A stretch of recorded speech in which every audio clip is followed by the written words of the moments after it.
오늘 우리가 함께 묵상할 말씀은 신약의 유다서 1장 11절 말씀을 통해서 실패가 주는 음성을 경청하라, 그리할 때 어떤 일이 벌어지는지 말씀을 함께 나누겠습니다. 오늘의 말씀의 제목을 함께 따라 읽겠습니까? 실패가 들려주는 음성을 경청하라. 자, 이런 제목으로 하나님의 말씀을 함께 나누겠습니다. 말씀을 증언합니다. 이스라엘의 유명한 랍비였던 샴마이에게 한 제자가 이런 질문을 드렸습니다. 선생님, 어떠한 자가 가장 현명한 자입니까?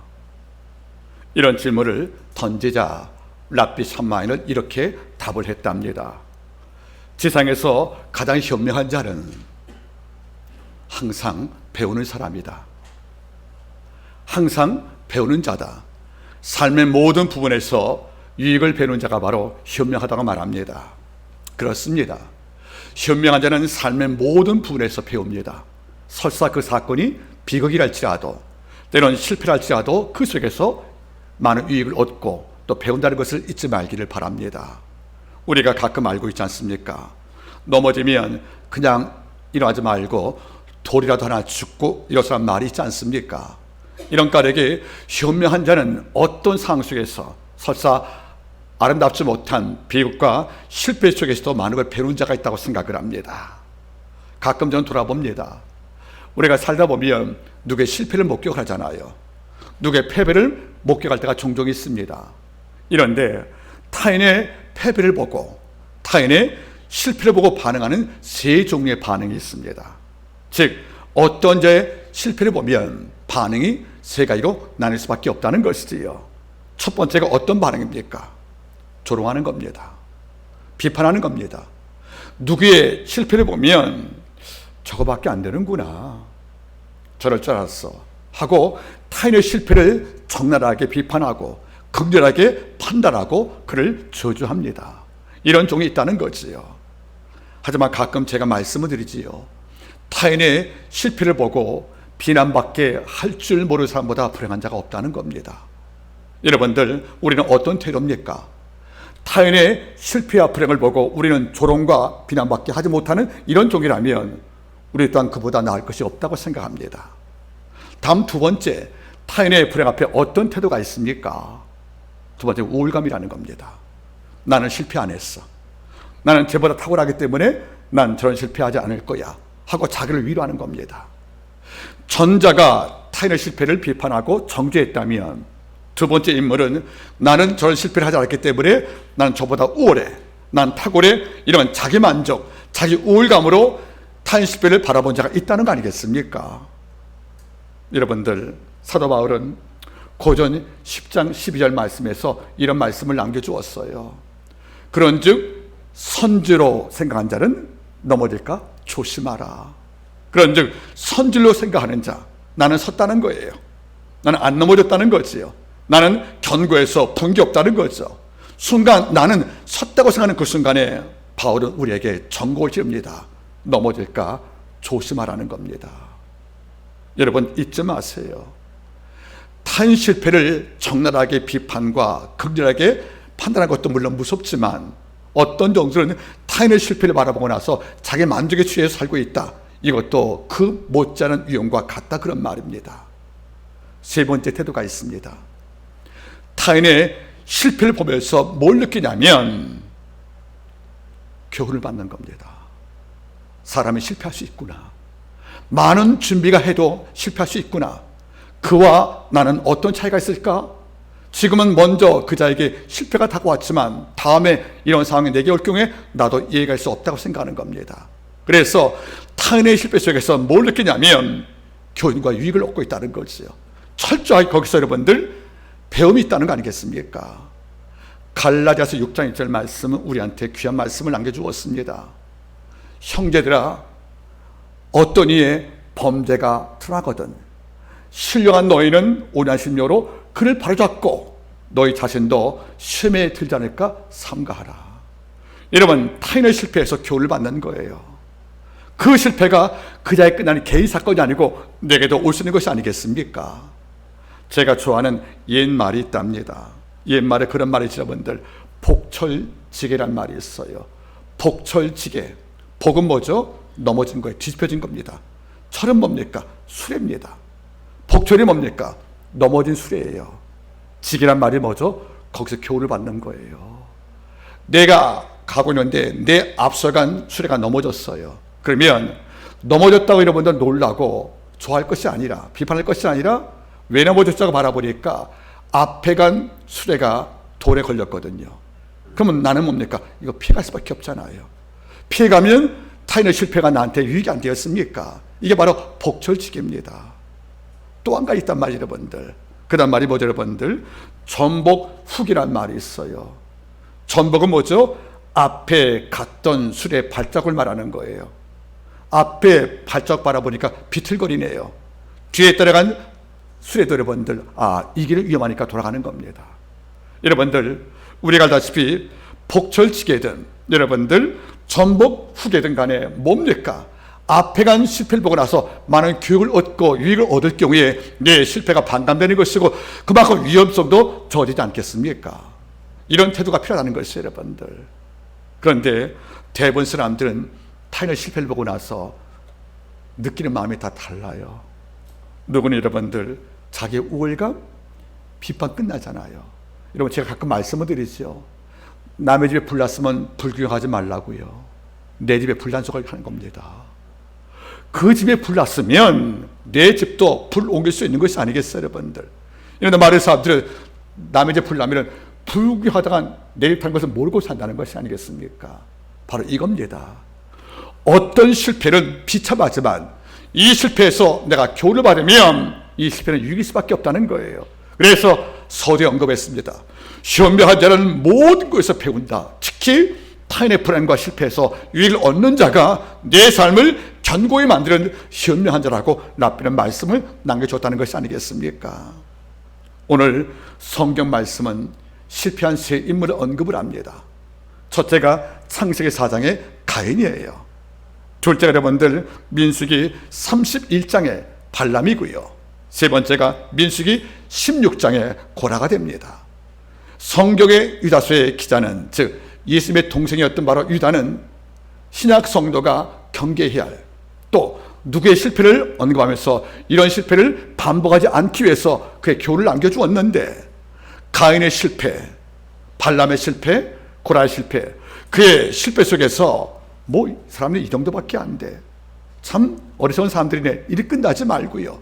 그 실패가 내가 없다고 내가 만족돼서 우월감에 빠지지 말고 그의 실패 속에서 이 실패가 내게도 올 수 있다는, 그리고 나도 이런 실패를 겪을 수 있다는 두려운 마음 속에서 조심성과 경고를 배웠다면 우리의 삶은 더욱더 견고하지 않겠습니까?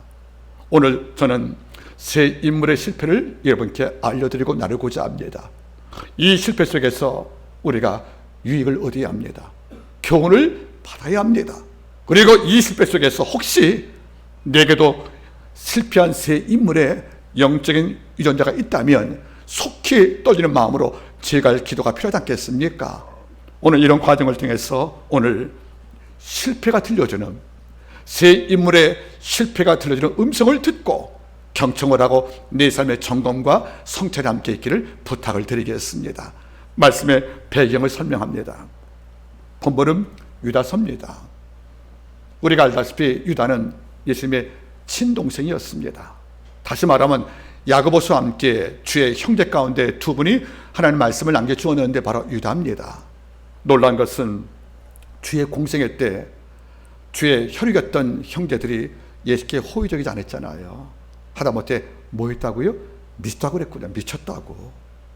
이러니까 내 나라가 이 땅에 있지 않다고 말하니까 어머니 마리아도 놀랬던 것이고 형제가 너무 충격을 받아가지고 말씀을 증거하는 예수의 장소에 와서 그걸 데려가려고 한 거 아니겠습니까? 와보니까 주께서 말씀을 증거하니까 못 들어간 거예요. 그러니까 누가 와서 하는 말이 뭐죠? 당신의 모친과 형제가 왔으니까 만나보라고, 이런 말 나오잖아요. 그때 주가 뭐라 했습니까? 누가 내 모친이고 형제냐? 혈육이 아니라는 거예요.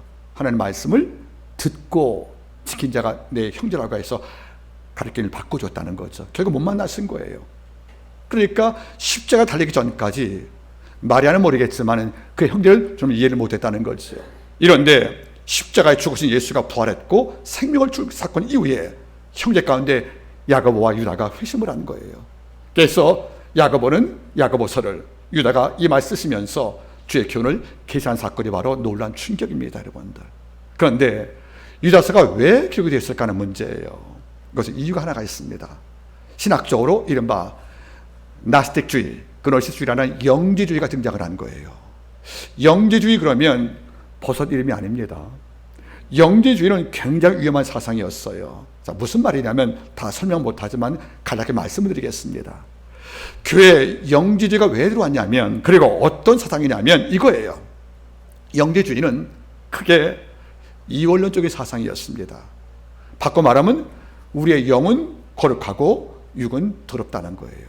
그리고 우리의 영은 육체의 감옥에 갇힌 불쌍한 존재라는 거예요. 그래서 어떤 게 왔냐면 영은 거룩하고 육은 부정하니까 구약 때 물질을 창조한 여호와 하나님의 창세 1장에서 뭘 지었습니까? 하늘과 땅, 새와 나무, 사람을 지었잖아요. 물질 지었지 않습니까? 이러니까 어떻게 발전되었냐면 구약에서 물질 창조한 여호와는 신약에서 예수께서 아버지라 불렀던 그분과 다르다는 거예요. 그래서 열등한 하나님, 이른바 네미 우르고사 부르면서 신약에 예수가 아버지를 붙던 그분이 참 하나님이고 구약에 이 땅을 창조한 여호와는 그보다 열등한 네미 우르고사, 즉 허약한 하나님이라고 강조했다는 것이 아니겠습니까? 이게 발전돼서 어떤 문제가 있냐면 육이 들어오니까 예수가 육을 입고 올 수 있다는 거예요. 성육신을 부정하는 거예요, 여러분들. 왜? 주는 몸을 입고 왔잖아요. 이러니까 영만 거룩하고 육은 부정하다 외쳤던 바로 이런 교리 가운데 결국 나가다 보니까 몸을 입고 오신, 마리아 몸을 입고 오신 예수의 탄생을 부정할 수밖에 없잖아요. 그러니까 예수가 오기는 왔는데 육을 입었다는 걸 부정하다 보니까 어떤 게 나냐면 노케티즘, 그런 그림자로 왔다는 거예요. 영으로 왔죠. 그러니까 육을 입은 것이 아니고 육의 형상으로 왔다는 겁니다. 이러니까 교회가 큰 충격을 받은 거죠. 더 나가서 어떻게 또 이게 발전되냐면 육은 부정한 것이니까, 영만 귀한 것이니까 육체의 방탕도 허락하는 거예요. 어차피 버릴 몸이니까, 껍데기니까. 그래서 이른바 도덕폐기론자들, 율법을 지킬 필요 없다는 것들, 이러면서 나가는 것이 뭐죠? 우리 단체에 들어와서 특별한 지식, 나스틱을 받지 않으면 구원이 없다고 그래서 성경 말씀에 그들의 특별한 지식을 강조하는 비밀 교회가 생긴 거예요. 이러니까 뭡니까? 우리 단체에 와서 특별한 지식을 얻어야, 지식을 받아야, 계시를 받아야 구원받겠다는 그래서 믿음을 초월한 지식권을 설명한 거 아니겠습니까? 이러니까 사도 바울 이후에 모든 초대교회는요 엄청난 충격을 받은 거죠. 인정할 수 없다는 거죠. 그런데 이 영주주의가 교회에 침투할 때 너무도 강력했다는 거예요. 결국 주의 동생 유다는 이 말씀을 쓸 수밖에 없다는 거죠. 그래서 경고합니다. 영주주의를 설파하는 그들이 누군지 아느냐? 바로 가인과 똑같은 녀석들이다. 그들은 뭡니까? 고라와 발람과 똑같다는 것을 말하면서 그를 경계하라고 경강에서 바로 오는 말씀의 주제가 되는 겁니다. 그래서 뭡니까? 제 인물을 언급하는데 그를 실패가 너무도 적나라하고, 이걸 통해서 우리는 교훈을 받기를 원하는 것입니다. 자, 먼저 보겠습니까? 11절 말씀을 읽어보지요. 11절. 화 있을진저 이 사람들이요 가인의 길에 행하였으며 싹을 위하여 발람의 오른 길로 몰려갔으며 고라팩을 쫓아 멸망을 갔으니까. 17절 보세요. 사랑하는 자들아, 이런 말 쫓지 말고요, 너희는 우리 주 예수 그리스도의 사도들의 미리 한 말을 이미 기억해라. 20절. 사랑하는 자들아, 너희는 지키 거룩한 믿음 위에 자기를 건축하며 성령으로 기도하며 하나님의 사랑 안에서 자기를 지키며 영생에 이르도 우리 주 예수 그리스도의 긍휼을 기다리라. 그리고 어떤 의심한 자들, 긍휼이란 말이 바로 이 뜻인 것이에요, 여러분들. 이러니까 영주주의의 거센 공격 앞에서 교회는 방어가 필요했고 그 논리로 지낸 것이 바로 유다서인 것입니다. 오늘 특별히 이 부분에서 제 인물을 언급하면서 우리의 영적 교훈을 함께 돌이키길 바라겠습니다. 먼저 성경 저자 유다는 우리한테 부탁합니다. 가인의 길을 조심하라는 거예요. 즉 가인의 실패를 교훈 삼으라는 것입니다. 여러분, 가인 그럼 뭐가 떠오릅니까? 여러분, 가인 그럼 뭐가 떠오를까요?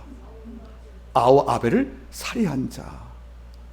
그 아우 아벨을 살해할 때 그 전에 어떤 사건이 있었습니까?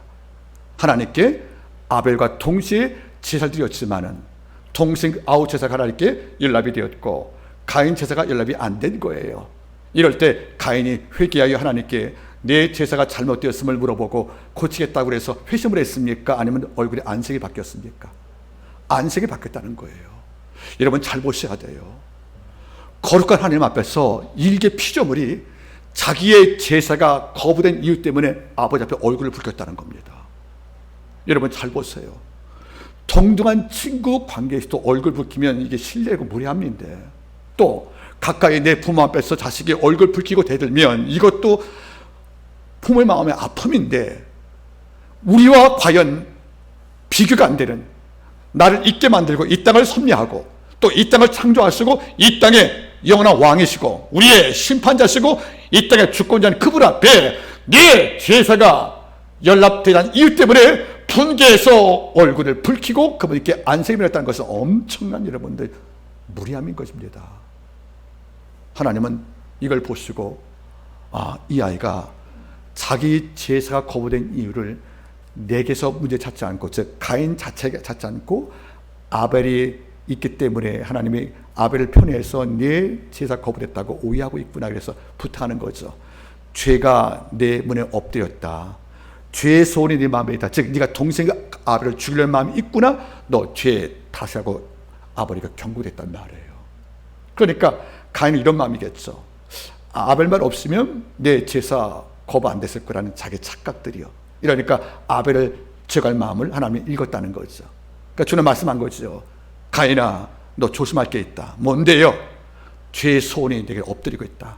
마치 짐승 맹수가 토끼를 잡으려고 호랑이가 엎드리는 것처럼 너를 삼키려고 지금 죄라는 권세가 엎드리고 있는데, 죄의 소원이 있지만 너 죄의 다스리라고 하나님이 경고했단 말이에요. 이걸 깨끗이 무시합니다. 깨끗이 거절합니다. 그래서 어느 날 아벨을 불러내서 돌로 쳐 살해합니다. 그리고 땅에 묻어버린 거예요. 억울했던 아벨이 하나님께 호소했습니다. 이걸 아버지가 들으신 거예요. 아우의 핏소리를 들으신 거죠, 여러분들. 그런데 하나님 물어봤습니다. 내 아우 아벨이 어디 있느냐고. 이것은 위치를 물어보는 것이 아니에요. 네 행위를 돌아보고 지금이라도 아우 살아했던 죄를 짓고 해서 내게 용서비라는 아버지의 두 번째 마지막 부탁이었습니다. 이때 가인이 뭐랍니까? 내가 아벨을 지키는 자입니까? 아벨은 당신이 지켜야지 왜 내가 지킵니까? 하고 하나님께 책임을 전가한 거예요. 당신께 예배했던 예배자의 생명도 못 지키는 당신이 무슨 나에게 할 말이 있느냐고 하나님께 반란을 일으킨 거 아니겠습니까? 하나님은 분개했습니다. 그런데 놀란 게 있어요, 여러분들. 가인 사건이 얼마나 큰 충격이냐면, 유대의 역사 가운데서 특히 요세푸스의 교회사 보시면 이런 글이 있답니다. 가인이 어떤 인물이냐? 하나님께 추방당한 이후부터 길 가던 나그네에게 폭력을 행사했고 약한 자에게 압력을 가해서 재물을 탈취했고, 더 무서운 것은 그가 만나는 자마다 한 말이 있다.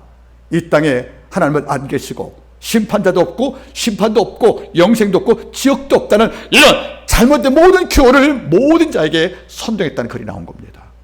물론 하나님 말씀은 안 나오지만 적어도 구약 때 요세푸스의 기록을 보면 창조주가 없고 심판과 심판자가 없으며 그리고 영생과 지옥이 없는, 그래서 이 땅을 살 때 약탈과 강함과 핍박으로 살아가는 이런 존재가 되었기 때문에 이런 기억들을 유다가 알고 있는 거죠.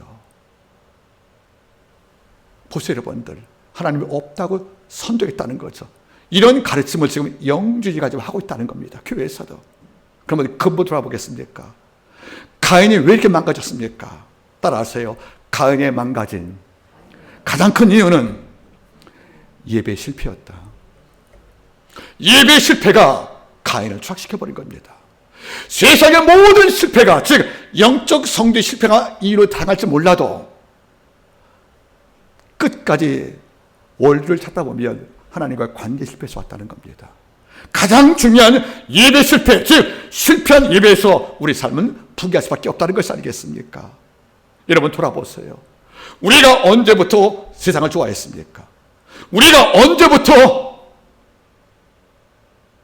육체 쾌락이 좋아졌으며 우리가 언제부터 여러분들 하나님보다 이 땅을 살아갈 때 내 친구와 내 유익과 내 도구 유익이 더 좋았습니까? 여러분들, 예배가 실패할 때입니다. 예배가 실패하면 내 삶 전체 모든 기둥이 다 부서진 것입니다. 여러분들, 예배는 뭡니까? 구원받은 성도를 찾아온 성령께서 구원 사건의 지연과 성령을 통한 샘을 공급하는 아버지의 깊은 나름의 예배라는 겁니다. 즉 구약의 제사는 죄사함 받기 위해 드리는 희생의 사건이지만 신약의 예배는 구원받은 백성이 구원 주신 여호와를 찬미하고 그를 높이면서 그 동시에 구원자 여호와께서 당신을 경배하는 백성한테 은총과 은혜를 통하여 나를 견고히 만들어서 이 땅을 살 때 성도답게 사는 영적 강자를 만드는 모든 나름과 교제가 바로 예배라는 겁니다. 그런데 예배가 끊겨버린 거예요. 예배가 실패했습니다. 그러면 위로 날리는 그의 은총과 은혜를 내게 단절될 것이고 더 이상 하나님의 말씀은 내 안에서 역동하지 못할 것이며 더 나아가서 성령과의 동행도 끊기는 이런 비참한 존재가 되는 것입니다. 이러면 의심에 넘어지는 것이고요, 작은 욕망에 무너지는 것이고 선택에서 우리는 실패하는 것이고 더 나아가서 여러분들 겸손과 여러분들 성김이라는 영적 생활도 할 수가 없다는 겁니다. 유대인들은 말하지 않습니까? 유대인이 안식일을 지킨 것이 아니고 안식일이 유대인을 지켰다고요. 이걸 바꿔 말할게요. 우리가 예배를 지킨 것이 아니라 예배가 우리를 지켜주는 겁니다.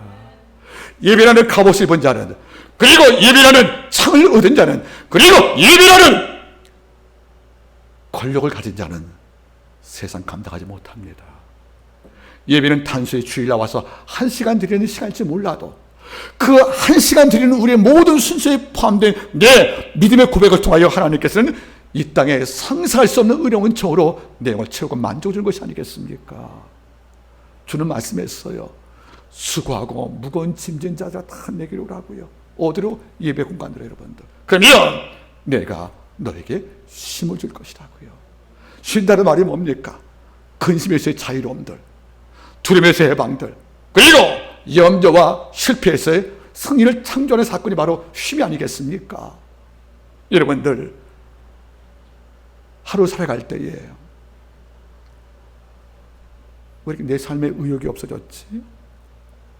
왜 삶에 생동감이 이렇게 없고 내가 소금 절인 배추처럼 물 먹은 창호지 같이 이렇게 축 늘어져 있지?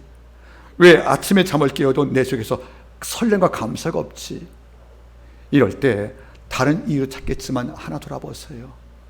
내가 지난주 예배를 승리하리라 실패했느냐? 한 주간의 승리의 척도와 측정 출발점이 바로 예배의 승리에 있다는 겁니다. 예배를 이긴 자가 삶에 진 자 없다는 겁니다. 예배를 패배한 자가 삶에 이긴 자 없다는 겁니다.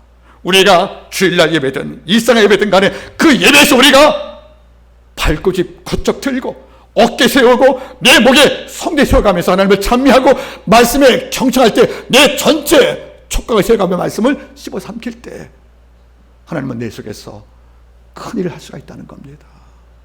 가인은 예배 실패했어요. 그리고 실패한 예배를 동생을 탓했습니다. 그래서 동생을 살해했습니다. 그래서 하나님 앞에서 대적을 했습니다. 결국 구약의 성경 해석서에 있던 탈금을 바라보면 이런 말이 나옵니다. 가인은 어디 가든지 하나님을 원망했다. 가인은 어디 가든지 하나님을 슬프게 만들었다. 이런 그런 자거든요. 자기의 실패를, 내 예배 부족을 통해서 실패한 것을 하나님께 전가했고 어디에 가든지 하나님을 원망했단 말이 여러분들 유대인의 랍베못에 나오는 걸 바라본다면 이것을 알던 유다는 이걸 쓴 거죠. 너희의 신앙을 유혹하고 예수의 올심을 부정하고 구약의 하나님과 하나님을 분리시켜서 교회 선동을 요구하는 이런 영지주의 모든 교훈은 가인의 행동과 다를 게 없다고 교훈 줬다는 것이 아니겠습니까?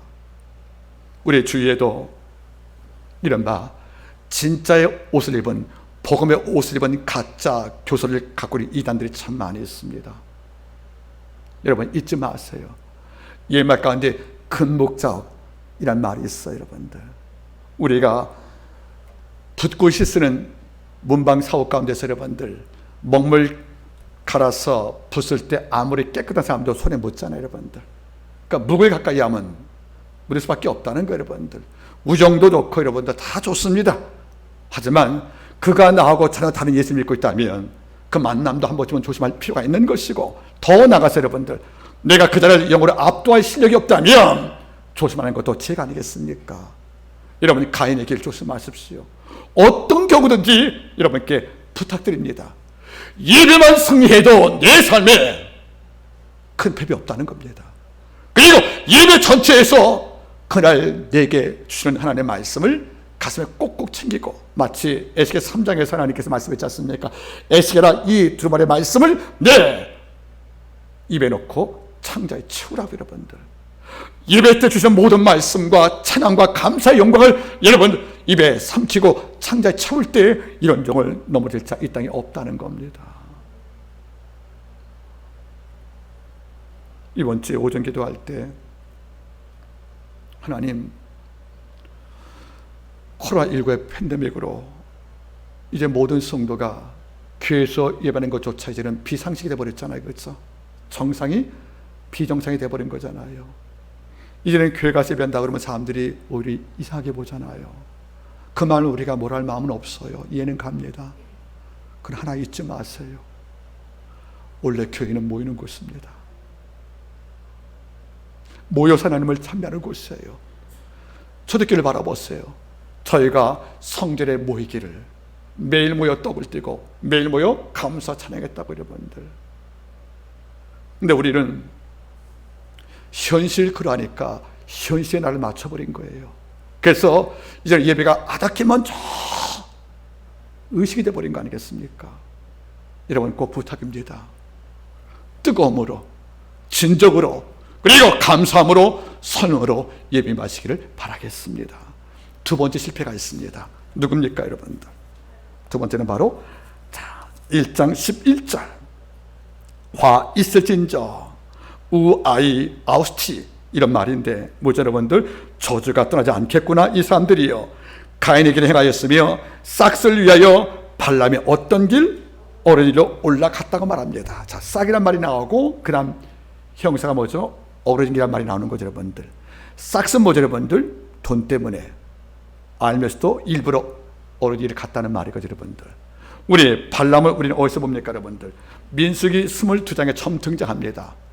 발람은 여러분 술사했단 말 나오는데 무슨 말? 이방인이었지만 하나님을 알던 종이었어요. 이른바 예언자는 아니었지만 예언자만큼 하나님을 알았거든요.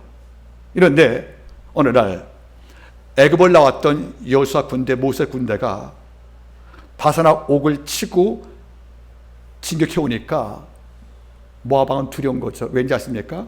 자, 제 손 좀 바라보세요. 애굽에서 올라와서 쭉 홍해를 건너왔고 여러분들, 쭉 광야에서 돌다가 여러분들 모압을 통과하면 바로 요단강인 거예요. 이 건너면 약속의 땅인 거죠. 그러니까 약속의 땅을 목적으로 왔던 모세의 군대는 반드시 어디를 통과합니까? 모압 땅을 통과하는 거예요. 그래야 요단강이 나오는 것이니까. 그렇죠? 그러니까 모압의 왕 이 발락은 이게 두려운 거죠. 왜? 목적지가 우리를 통과하면 가는 땅이었으니까.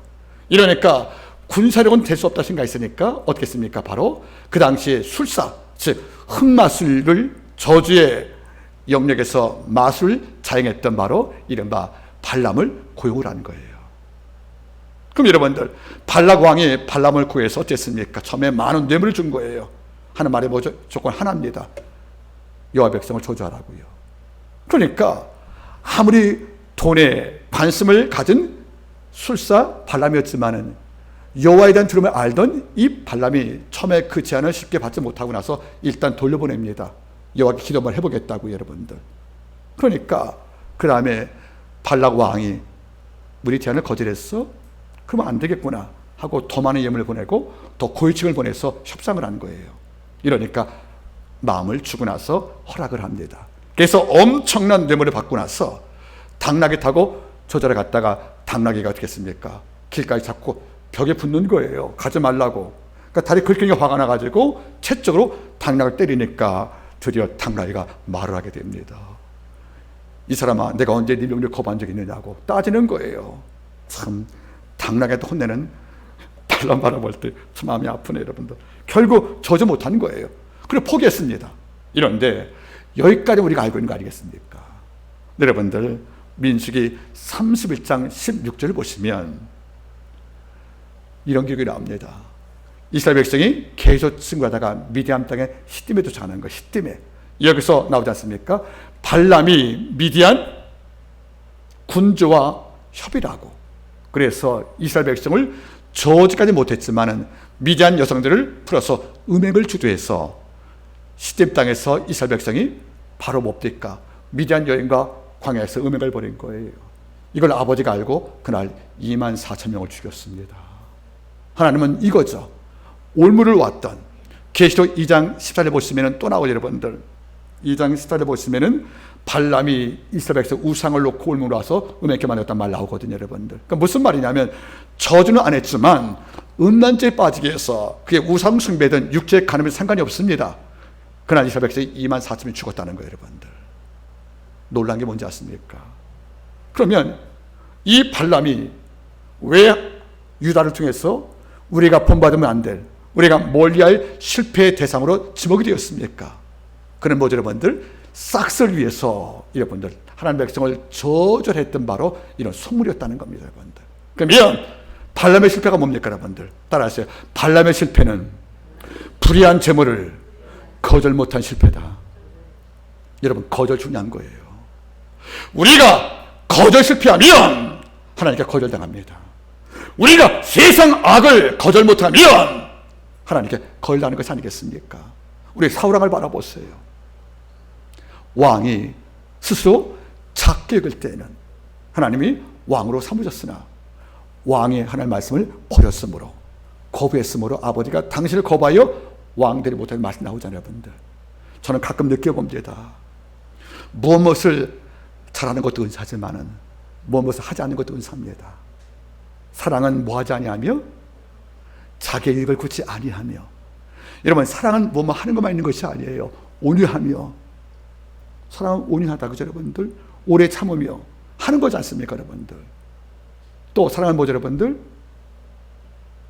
사랑은 온유하며 오래 참으며 믿으며 바라며. 사랑은 뭐 하는 것도 있죠 여러분들. 근데 사랑은 뭐죠? 하지 않는 것도 있어요. 자기의 이익을 굳이 아니하며 교만하지 아니하며 여러분들 또 악한 생각을 하지 아니하며. 이게 있단 말이에요 여러분들. 믿음도 마찬가지예요. 어떤 분은 하는 일을 참 잘하는 거예요.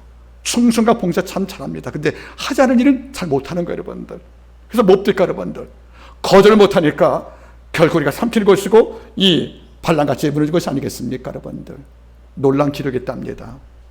역시 유대교의 신학자였던 필로라는 분이 계십니다. 필로라는 분의 글을 보게 되어지면 이런 글이 있어요 여러분들.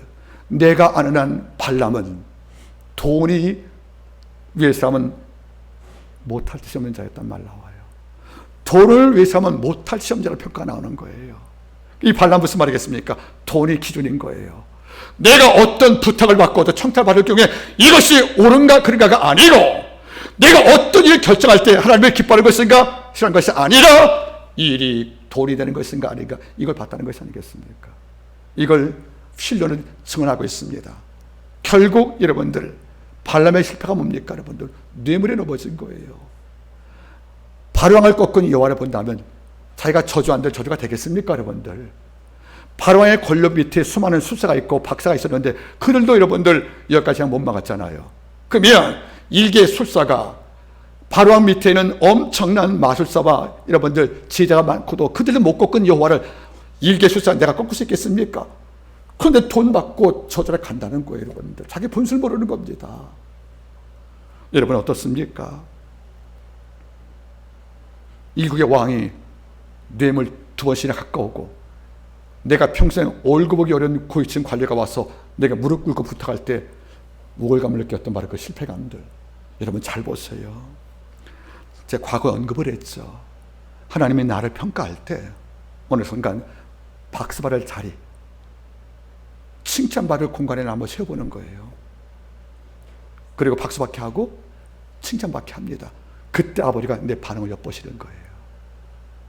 저는 이 부분에 대해서 하나님께 많이 기도한답니다. 모든 사람이 제게 갈채를 버리고 서서 박수한다 할지라도 하나님, 저는 제 모습을 압니다. 제가 있을 자리와 있을 공간들, 제가 있을 한계를 알기 때문에 아버지, 과분한 모든 선물과 과분한 모든 은총 박수는 제게 어울리지 않으니까 제가 이것을 입지 말게 도와주옵소서. 그런데 발람 바라보세요. 왕의 감히 나에게 요청하는 거 보세요. 뇌물 줘가면서 이거 한번 거절하니까 더 고위층이 와서 엎드려서 엄청난 일평생 내가 꿈도 못 꿀 재물에 바치고 하나부터 한 겁니다. 저주만 해라. 어려운 일 아니거든요. 매일 해왔던 것이니까. 순간 뭘 느꼈습니까? 내가 큰 자라고 생각한 거예요.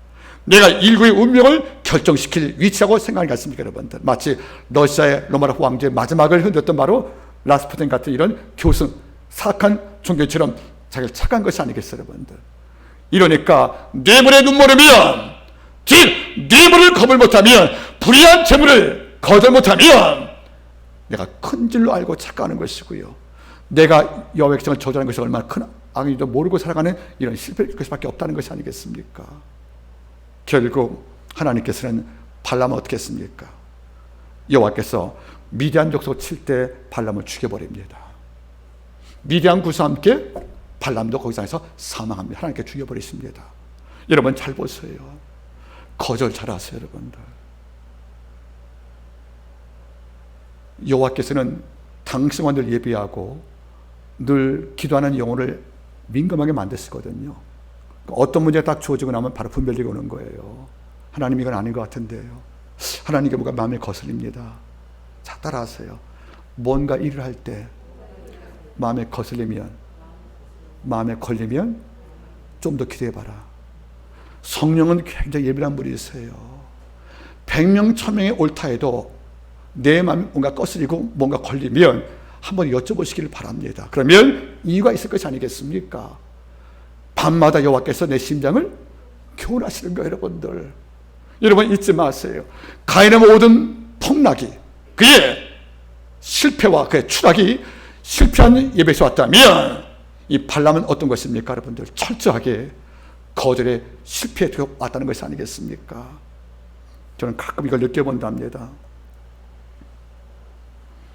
내게 어울리지 않은 칭찬들, 내게 어울리지 않는 그 자리들, 내게 어울리지 않는 어떤 지위들, 이런 많은 게 주어지면 하나님께 많이 여쭤보세요. 자칫 여러분들 뇌물 같은 이런 일에 걸려서 여러분들 눈을 잃어버리고 나면 감히 일개 술사가 여호와의 백성을 저주하는 이런 일에 감히 나서다가 당나귀한테 모욕을 당하는 것이고 마지막은 죽음을 당할 수밖에 없다는 것이 아니겠습니까? 우리 한마음교회 모든 성도분들께 부탁드립니다. 거절도 잘하는 것도 지혜입니다. 가끔 제가 언급을 하지요. 구약에서 지혜란 말의 히브리 말이 호크마입니다. 그러면 호크마란 말이 무슨 말이에요? 지혜란 말의 뜻인데 이것은 세 가지 말하는 거죠. 첫째는 뭐죠? 진짜와 가짜를 구별하는 힘을 바로 지혜예요. 진짜와 가짜를. 두 번째는 뭐죠, 여러분들? 중요한 것과 덜 중요한 일을 구별할 수 있는 힘이 지혜가 되는 것이에요. 세 번째는 뭐죠, 여러분들? 먼저 할 일과 나중에 할 일을 구별하는 것이 지혜입니다. 그럼 무엇이 지혜입니까? 진짜와 가짜를 구별, 그리고 중요한 것과 덜 중요한 것을 구별하는 지혜. 세 번째가 여러분들 지금 할 일과 나중에 할 일들, 이게 지혜거든요. 이게 바로 호크마란 말이에요, 여러분들. 우리가 주께 지혜를 구하기를 바랍니다. 야고보서 1장 말씀, 아무든지 누구든지 지혜가 부족하거든 모든 사람에게 후의를 쓰고 의자는 하나님께 구하라. 그리하면 후회 주실 것이라 말씀이 좋지 않습니까? 지혜를 구하면 제일 먼저 뭘 배우지 않습니까? 거절할 것을 아는 능력을 배울 수밖에 없다는 거예요, 여러분들. 오늘 발람은 이 부분에서 실패했다는 겁니다. 세 번째, 누가 실패했습니까? 세 번째는 바로 고라입니다. 자, 11절 끝을 보겠습니까? 고라의 폐역을 쫓아 멸망으로 몰려갔다. 고라는 민수기 16장에 등장을 합니다. 어느 날 모세와 아론이 백성과 함께 진군하고 있는데 고라가 다단과 아비람과 온 세 족장과 함께 모세를 찾아와서 선동을 합니다. 고라 혼자서 다단, 아비람, 온 족장과 손잡고 나서 모세한테 어떻게 말한 것이냐면 너 참 그만하다 이렇게 말하는 거예요. 모세한테 왔어. 그게 어떤 말인지 아시면 이런 말일 거예요.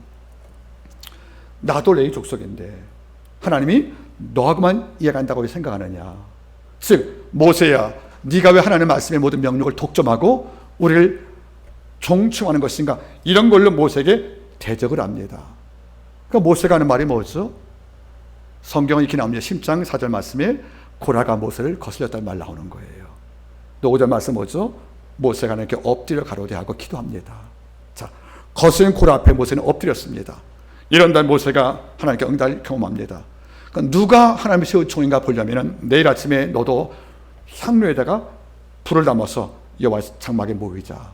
그래서 아버지가 지명한 것이 참 종이니까 그때 평가하자. 만약에 네 말대로 내가 내 자유로 내 뜻대로 하나님의 말씀을 독점하는 독질했다고 치면 그날 향에다가 불 담아서 왔을 경우에 하나님의 어떤 반응이 있을 것이고 그때 증명하자는 거 아니겠습니까? 그러니까 너도 향 갖고 오고 나도 갖고 오자고 이야기하는 거예요, 여러분들. 그런데 고라가 이렇게 반응합니다. 나 올라가지 않을 거야. 약속에 안 갈 거야. 그 다음 말이 뭔지 아세요? 왜 약속의 땅이란 말로 거짓말해서 우리를 죽게 만들고 우리 눈을 뽑게 만들어 독수리 밥덩이라고 모세도 저주한 거예요. 이러니까 모세가 분노합니다. 그래서 모세가 엎드리고 기도합니다. 하나님 기도합니다. 고라, 다단, 아비란 온 세 사람이 이렇게 하나님께 대적을 했으니까 아버지 징계해 주시옵소서. 그러나 그냥 그들이 죽으면 남들이 자연사인지 아는 것이니까 땅에 갈라져서 죽게 만들어주시면 이게 아버지의 징계를 알고 백성이 눈뜨겠습니다. 기도할 때 그 다음날 장막에 있었던 바로 고라, 다단, 아비란 온 가족과 함께 250 족장의 땅으로 갈라 죽게 되는 겁니다. 결과 뭡니까? 하나님이 모세의 권위와 모세의 지도력들과 전체 백성의 균형을 주도했던 선동가를 아버지가 죽게 한 것이 아니겠습니까? 그러니까 답이 나오죠. 고라의 실패가 뭡니까 여러분들? 바로 뭡니까 여러분들? 시기와 질투와 오만에서 왔다는 겁니다. 하나님이 너한테만 말하는 것이냐 하고 레위 족속인 내 신분을 밝혀가면서 모세와 대적할 경우 아버지가 분노했다는 것이 아니겠습니까? 여러분 돌아보세요. 물론 고라도 레위 족속 맞습니다. 근데 그런 말하는 거죠. 왜 너만 제사장이고 우리는 레위 족속이냐고. 왜 너만 말씀을 진도하고 제사를 드리고 우리는 장잡혀고 물길 것이다 고 자기의 직분을 분개했다는 거예요, 여러분들. 그러니까 모세가 하는 말이 뭐죠? 레위 족속의 일도 여호와 성의 성직이니까 작은 일 아니라고 설득할 소용이 없다는 거예요. 시기와 질투. 그러니까 여러분들 반역을 통해서 백성을 선동했고 결국 백성을 분열시킨 적이 누구냐면 바로 고라기 때문에 아버지가 그를 용서 못한 것이 아니겠습니까? 여러분들 부탁을 드릴게요. 설득은 돼도 선동은 안 되는 거예요. 어떤 공동체 가서 여러분 때문에 나 때문에 여러분들 분열해서 안 되는 겁니다. 분열의 이유가 뭐죠? 시기심, 질투, 또 오만들이요. 이걸 아버지가 참을 수 없다는 것이 아니겠습니까? 놀란 기록이 있답니다. 역시 요셉의 교회사 보시면 똑같은 기록이 납니다. 고라는 매일매일 장막에 들어가서 모세가 죽기를 바랬다. 그래야 그 자리가 나한테 온다고 이런 기록가 남아있거든요. 여러분 잘 보세요. 그 누군가 하나님의 일을 아름답게 주력을 하면 우리는 뒤에서 복을 빌어주고 기도 도와준 것이 맞지 않습니까? 가끔 제가 말하지요. A와 B가 있는데 A가 나보다 실력이 아주 월등하면 B는 질투할 수 있는 기회도 없어요. 그렇죠? 처음부터 포기하는 것이니까. 그런데 실력이 유사하고 은사가 비슷하면 여기서 갈등이 온다는 거예요. 보겠습니까? 우리 교회에서 누가 찬양을 제일 잘하지요? 저요? 아이고 세상에. 아이고 너무 눈물 난다. 제가 제일 잘하는데. 예, 한번 예를 들겠습니다, 여러분들. 만약에 창훈 형제가 우리 솔로했지 않습니까? 진짜 장족의 발주였지 않습니까? 그죠? 그래, 창훈 형제가 찬양을 잘한다. 우리가 일단 하나님께 약속합시다. 탁을 혼자 잘하면 누가 감히 시비를 걸겠습니까? 근데 오늘 딱 보니까 여러분들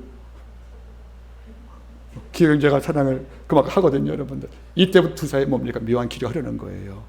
그런데 놀랍게도 나도 제만큼 하는데 얘가 교회 쓰임 받고 또 핀다고 박수를 받아요. 그러면 우리는 어떤 마음 같습니까?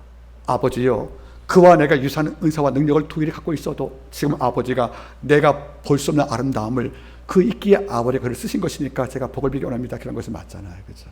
뭐 이게 안 되는 거예요. 왜 제가 나보다 더 쓰임받아야 됩니까? 하고 원망하는 거예요. 그 다음 말이 뭐죠? 저만 없으면 내가 그 자리를 얻을 텐데, 이런 것이 아니겠습니까? 여러분 잘 보세요. 시기는 냉정히 따지면 열등감에 다를 얼굴이에요. 시기는 냉정히 따지면 아버지가 쓰는 그 삶에 대한 잘못된 자기 반영을 말하는 겁니다. 아버지가 쓰시고 있다고 하는데, 하나님의 그에 계셔서 그의 시간이 왔는데 왜 그의 시간을 내가 동참하여 이거 함께 협력을 못하고 이거 시기에서 모세가 죽었으면 반란 일으키고, 하나님이 너하고만 말씀하시냐, 나도 내 족속이다 하고 나는 너 따라서 그때 올라가지 않을 거야, 왜 너 따라가다 우리가 죽음밖에 없는데, 이런 말로 백성을 선동해서 모세의 지도에게 산절 주었을까 돌아본다면 이게 바로 미식한 것이 아니겠습니까? 가끔 여러분들 살다 보면 목사님이 목사님을 칭찬하기가 어렵다고 그래요. 그렇잖아요, 여러분들.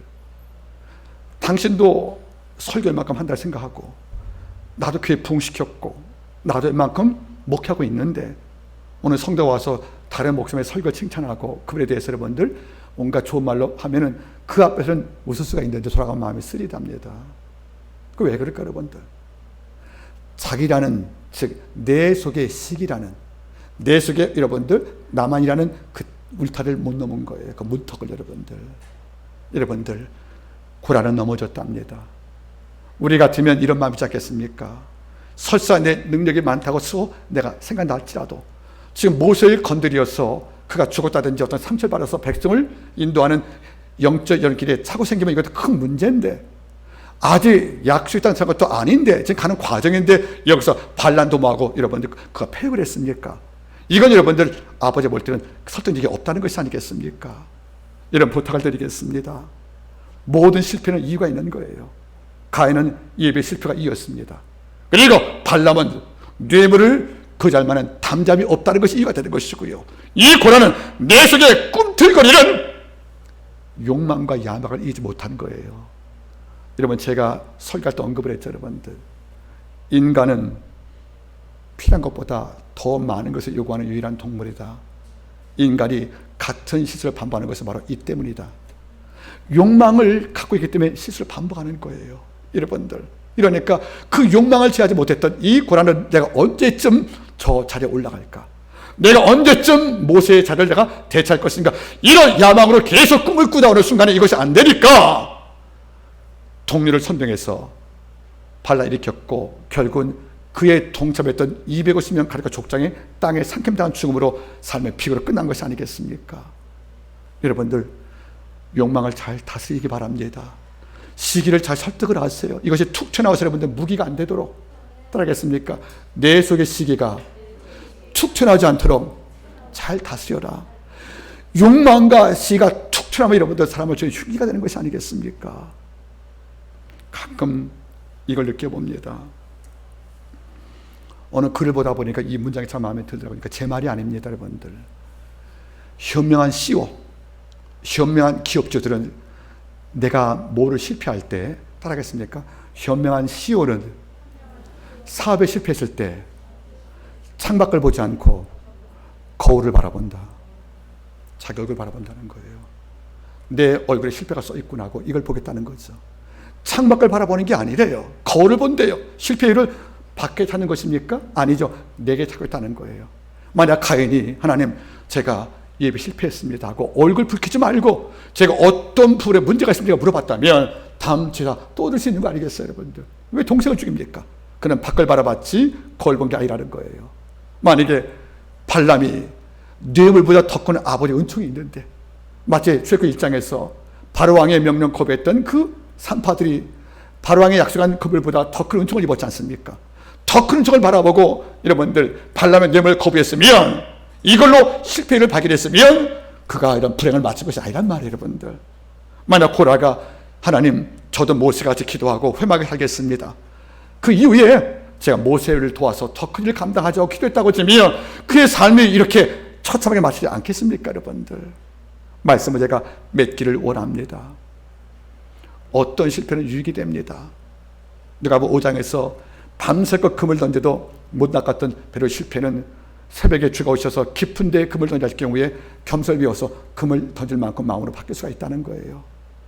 한 번 도망친 마가의 실패는 바울이 부를 때 자기 임의를 회신하고 더 나아간 것이 아니었습니까, 여러분들? 오늘 말씀의 결론입니다. 따르겠습니까?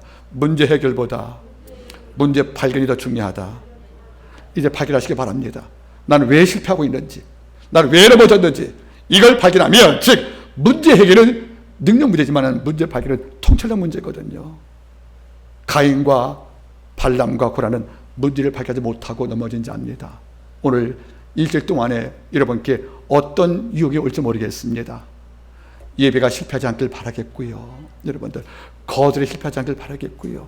시기심을 다루는 데 실패하지 않길 바라서 다음 주 우리 얼굴 뵐 때 제가 정말 제 생명보다 아끼는 우리 한마키 모든 성도가 이긴 자의 모습을 갖고 주를 만나 인사하기를 주 이름으로 축복합니다. 기도하겠습니다. 하나님 아버지요, 실패가 주는 음성을 들었습니다. 가인은 예배 실패했으니 너는 예배 어떻게 드릴래? 아버지, 신령과 진정으로 예배하겠다는 말씀을 우리 고백하기를 원합니다. 발람은 불의한 재물에 싹을 거절 못한 실패가 있다고 음성을 줬을 경우에 주님, 불의한 재물보다 더 큰 아버지 은총을 소망한다는 응답으로 하나님께 나가기를 간절히 원합니다. 고라는 시기와 우월감으로 마음을 지배 못하여 흉기 만들었을 경우에 너 어떻게 하려는 실패 음성이 내게 들려왔을 경우에 이걸 경청하여 주님, 내 자신을 작게 여기고 낮은 모습을 갖고 섬기면서 내 때 올 때까지 준비하겠습니다는 마음으로 응답하기를 간절히 원합니다. 이런 실패 속에서 위를 거두게 하시고 실패에서 승리를 건지는 위대한 역사가 함께 있을 것을 믿고 감사드리며 모든 말씀을 예수님의 이름으로 기도드리옵나이다. 아멘.